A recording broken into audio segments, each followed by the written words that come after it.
Ladies, gentlemen, and everyone in between, welcome back to another episode of Books and Buds. This is usually where I like to say where we discuss two of the greatest things God put on planet Earth, books and buds. But some interesting developments have been happening lately where I might be getting involved in a radio show based out of Detroit, their podcast and nationwide. And since cannabis isn't federal yet, it might be a conflict of interest. However, it's come at a great time because my business partner here in this beautiful state of Maine was talking about how I don't do enough for the bud portion of this channel. And some of our clients and some of our friends have mentioned the same thing. So he's thinking about taking over the bud portion of this channel and just talking specifically about medical cannabis, which is good for me because I honestly prefer talking about books. So what we do on this channel, what I'll be doing on this channel, continuing to do, is discussing the books that don't receive the attention that I feel they deserve, and I'm hoping to promote them so maybe you can read them and get a little bit of an idea of a genre that you might not otherwise pick up, or a certain group of people that they're writing about that you might not normally pick up. And this is perfect for today because I don't really like fantasy fiction that much. I don't like the genre of fantasy that much at all, to be completely honest with you. However, I have tried to read a few. I have read a few.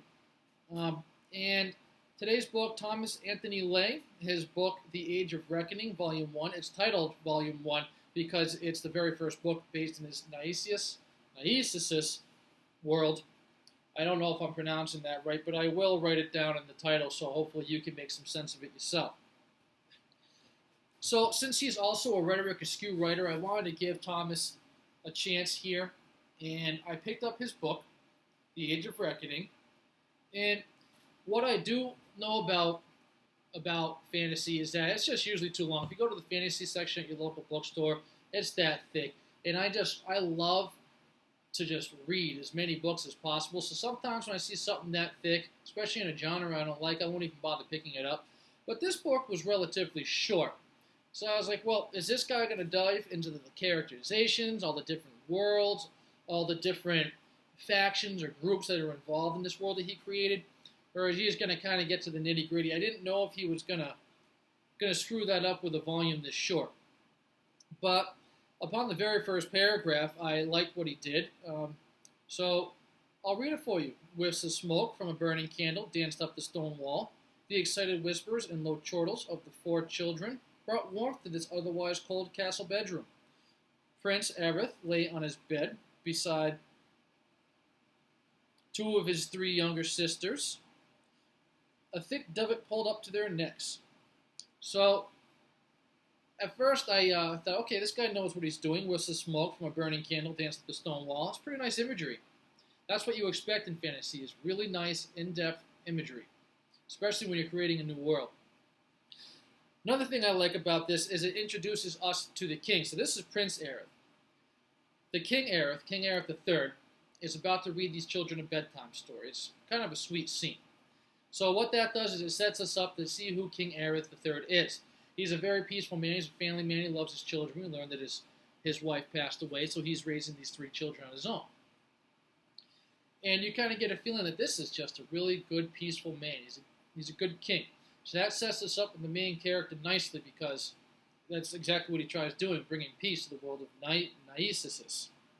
I'll just say this world, this fictional world, rather than trying to hammer at that pronunciation.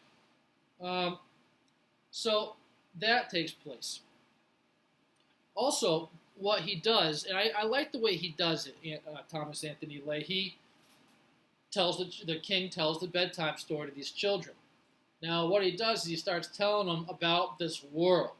And the children ask questions, which leads him to answering these questions. So it gives us a nice, instead of writing like a preamble, he just goes right into it with this story. So it's serving as the preamble. Now, there's a lot to it. What I'm hoping Thomas does is actually give us another book later on where he dives into this little children's story a little more and gives us a full-length novel to kind of help us get a better understanding. But he did a good job here of actually getting us into the history of the world through this little bedtime story that the king is telling his children. I like that. I thought it was a very good job. So basically, in the world of Naeisus, in this world, 6 shards of the Yuletide crystal are the big thing. These 6 shards are being fought over heavily. So in this world, we have about 4 or 5 different factions. The Chacon-Roche, and those are the ones that disappeared. They're not really involved in this book because they were a peaceful group of people. They were the largest civilization, both in number, and they were also very gentle, living in harmony with nature. Therefore, the Yuletide decided to gift them with this crystal because they felt that they would use it responsibly. They decided they didn't want to use it at all because the thing had too much power.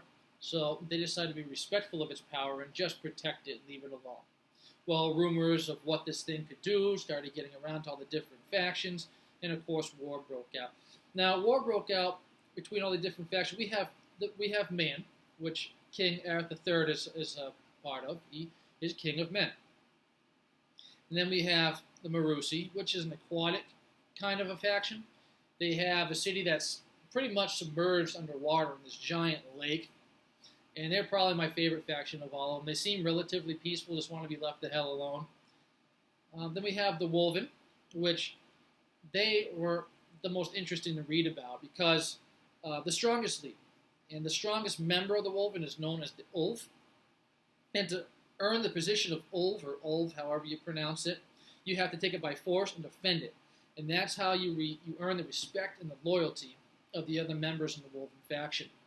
So they were very interesting because there was just a lot of violence inside the Wolven, and there was a lot of violence towards other members of the other factions. They were just violent. They kept the story moving pretty well. However, there was another group of people, or the dead if you want. They're just members of all different kinds of factions, but they were the dead. And they're called the Forsaken. So what Thomas Anthony does here in the little bit of backstory that we get is after hundreds of years of war, that's how the Forsaken come into the picture. Because apparently one of the greedy kings somehow managed to reclaim his own soul, and he started an army of the dead. And they're becoming pretty big in number. They're growing. It's sort of like, I kind of relate it to the Game of Thrones, where that king of the dead had that power. If you died recently and he was quick enough, he could rise you. So that's what he does. He has members of the Wolven. Well, he's long gone. Now there's a queen in charge, her and her captain. But they can still do this. They could still raise them from the dead with a little bit of a spell. And it's interesting. It was very nice how Thomas did this. So, King Areth, after all these years of war, King Areth III, he decides he's sick of all this nonsense, and he has one of these shards. I forget exactly what his does. They all do something different. So if you have all of them, you have all the power. You can use this power to just rule Naeisus, the world, the land. So, the king decides to go to the Forsaken, the queen of the Forsaken. He decides to use it as a bartering chip. He goes, look, you can have this as long as there's peace between our people. But you have to go with me and visit the other factions and see if we can get them on board too. So, kind of being a greedy queen, she agrees to it. She wants his shard. Together they go to the Wolven, and they're lucky to get out of there with their skins. But they do it. They get out of there. And they pretty much get a green light from the old. It's like, all right, sure, whatever. Let's do this. Then they decide to go to the Marusi, and the Marusi also agreed to it. They're just a very peaceful kind of people. But what we are kind of getting a hint of early in this book is the Queen's captain. She's not exactly a nice person. Right away, you're like, okay, she's going to be the one that's going to be causing all the drama and driving the story along because everything that she does is at a greed power, and she's going behind the Queen's back and everything else. She sets up a lot of things that makes it look like the king is actually starting a war when it's actually her with these different factions, and it causes a lot of struggle. Fortunately, the king and the queen have a great relationship, and they're able to kind of work around all this. So I don't want to give up too much on what happens in this, but let's just say it builds up to your typical huge battle that most fantasy novels have. I don't want to tell you exactly what happens, how the battle ends, but there's definitely a lead-in to another story here. We got many novels coming, and like I said, I hope that Thomas Anthony Lay gives us a nice prequel to all this stuff and kind of tells us a little bit about the history of this world, because I thought it was pretty cool, the first chapter, what he did, speaking of the children's story. It was just wonderful, and I think that was my favorite part of the story, to be honest with you, was that first chapter where we really got this history. He did a good job with that. He did a good job with the whole book, period. Like I said, it was a short book, and I think he could have lengthened it. I think he could have doubled it or tripled it, but at the same time, I kind of enjoyed that I was able to get the whole gist of this novel without having to read a bunch of fluff and backstory and have to understand all these different characters. He really limits it to a handful of characters and tells you the whole story through their eyes. So he did a good job with that. It wasn't your typical fantasy novel because of that. But check it out. Tell me for yourself what you think in the comments below, because I'm going to be leaving a link for it in the description below. That's about it for today. I hope you come back next week. I haven't decided who I'm going to discuss yet. I'd like to take a second to thank all the people that have been reaching out to me, asking me to read their books and review them. A lot of independent authors have. Some of them are giving me their books for free, and some of them are just asking me to purchase a copy of their books and review them from there. That's becoming a little difficult. It's getting a little expensive, and I don't review every book because I don't like every book. One interesting thing that has been happening, though, is I actually just got approached by a publishing company on my Twitter page. They caught a glimpse of my channel, liked what I was doing, and gave me a free copy of one of their new releases, and I thought that was just fantastic because they're a new up-and-coming publishing house. They have new up-and-coming authors, and they recognize that I'm over here trying to help people that don't have a voice yet in this industry. And I really appreciate that people see that and recognize that about this channel. And I really appreciate that they think that I might be able to help. So hopefully you'll share this video, you'll get us some more subscriptions, you'll get us some more clicks, maybe some more comments, and we'll get some of these novelists into the hands of some big bookstores and some readers' hands. Because that's what it's all about, guys. We got to help each other. That's it for today. Stay cool, guys. I love you.